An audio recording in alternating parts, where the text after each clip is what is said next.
course tuliandaa kuja kutoa ushindani ili tuweze qualify katika hatua ya robo finali, kwa sababu Dodoma hatujawahi kufanya hivyo, lakini kwa sababu wenzetu wako beta zaidi yetu, kwa hiyo tumepoteza. So ni football.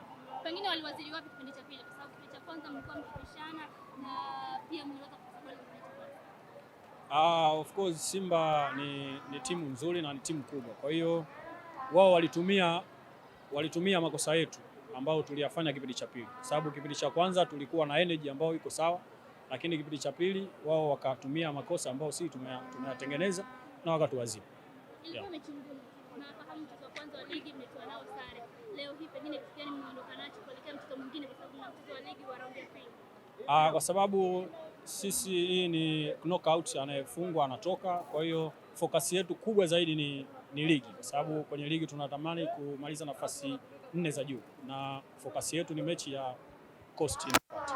Pengine majeraha pia aliwatoa mchezoni kama wachezaji, lakini pia namna ambavyo mwalimu alibadilisha kikosi. Of course wachezaji ambao wametoka walikuwa na energy kubwa na wameonyesha jitihada katika kipindi cha kwanza, so baada ya kuumia na pia golikipa wetu aliumia, kwa hiyo tukawa kidogo tumetoka nje ya game. Kwa pia binafsi Waziri Junior kidogo hajakusikia wala kuona. Ningetaka pia kufahamu status yako, pengine masuala ya kiafya ama pia ni mipango tu. Ni mipango tu ya mwalimu, lakini kwa sababu mechi bado zimebaki na mtaniona inshallah.